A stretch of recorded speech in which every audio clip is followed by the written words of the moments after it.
China National Arts and Crafts Corporation is a central government-administrated enterprise, which has always been one of China's leading import and export companies in the arts and crafts industry field since its establishment in 1966. Its main products include drawn threadworks, jewelry, pottery, and china. With an annual trading volume of around $4 billion, the corporation has run for over 40 years through various channels, including participating in fairs like the most recent Canton Fair. In its office building in Beijing, there's a grand gallery on the second floor where quite a few classic pottery and china artworks are displayed and open to visitors and purchasers. These exhibits are all made by masters in the field, and some of them are very expensive. Chen Lihan, deputy head of China National Arts and Crafts Corporation, and also a Chinese ceramic artist himself, talk about the current situation of arts and crafts exchange prior to the 6th Beijing International Cultural and Creative Industry Expo that was recently held in Beijing. Chen Lihan said the international market has a big appetite for China's ceramics, while there are also many problems in this industry to be solved in the near future. 是世界上陶瓷最大的出口国。 We can say that China is the biggest pottery and china exporting country in the world. There are 4 major producing areas in the country, including the most famous one in Jingde County in the province of Jiangxi. The quantity of the china we have exported so far is really good. However, to be honest, comparing them to the large volume of exports, the quality of our pottery in China is not as good. So these crafts made in China have entered the low and middle-end markets in other countries for years. With the development of technology and the furthering of communication with foreign countries, we have started to cooperate with foreign companies to produce pottery in China here in China under their brand names. And I think this is also the latest trend in this industry. In my opinion, the foreign companies coming here are largely because of the cheap raw materials and the abundant working force in the area. Chen Lihan is a well-renowned ceramic expert and designer in China whose work have been shown in all kinds of exhibitions overseas. Born and raised in Jingde County in Jiangxi, one of the major china production bases in China, Chen has been studying china making since he was little. And now he designs and makes pottery in China in his personal studio in Beijing. As a pottery designer myself, I've been studying pottery production in other countries like Japan and the US. And what I've found is how big of difference in price there is between the ones made in China and those in their country. Our products are like only 10% of their prices. Well, they have a good reason to sell at that price for their high technology and good quality. I personally think the biggest reason for the cheap price of our products lies in that the china and pottery in our country don't have their own brand name, not even a national brand, let alone an international level one. When we talk about the pottery in the US, people immediately think of Lennox. But if you talk about pottery in China, we have nothing.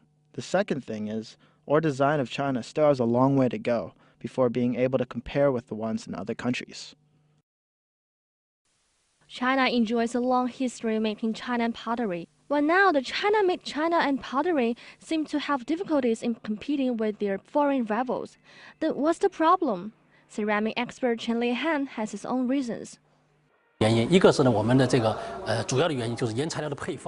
far as I'm concerned, there is something wrong with the formula of the raw ingredients when making china, which leads to the easy deformation of the products. And also, we don't have scientific production lines on par with international standards. Last but also most importantly, the quality of the workers in the industry are commonly not high, which mainly consists of the migrant workers who don't have much education. And this is what we should work at as a major priority. As a leading export and import company in China, the company can't solely rely on their years' experience. Chen mentions how their company attempts to access the foreign market. The corporation has spent a long time studying the demands and latest trends in the other countries. We send dedicated personnel abroad to study shopping malls, factories, and also their exhibitions. Through the research, we can find out what the latest trends are and what the related sales orders are like. We've combined their edgy fashion into our crafts with new design ideas and processing, and sometimes we provide the customized designs. If you look back at the designs we had 20 years ago, you'd be surprised how much they have changed. But are the changes being made so far enough for China's crafts to reach the high-end market in the rest of the world? Besides all the obvious advantages we have here, like cheap cost, according to Chen, China still needs to introduce more advanced technology to bring the national China production to another level and build up our own brand name with very good quality.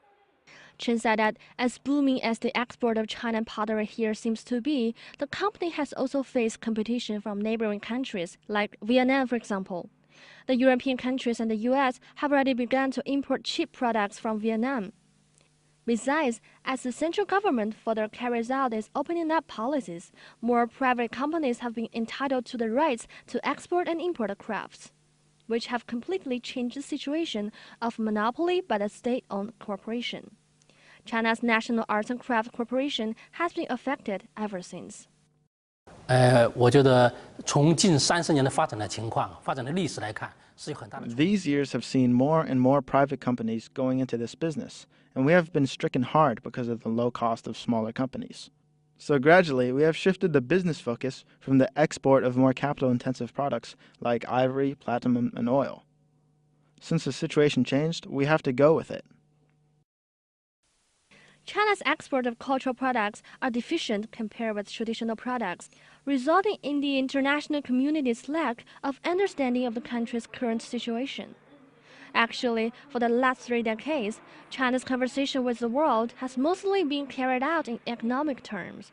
Almost all foreigners live in homes filled with Chinese-made products, yet the vast majority know very little about the culture of the country. The export of arts and crafts with Chinese characteristics could be a good medium for the world to better understand China's culture. Some have said that China's international influence has not been commensurate with its economic might because it has been shy about exporting its cultural values. As the central government's policy becomes more beneficial for the cultural export companies, it should be the time now to step out of the cultural comfort zone to try to deliver more cultural products that they have always been proud of.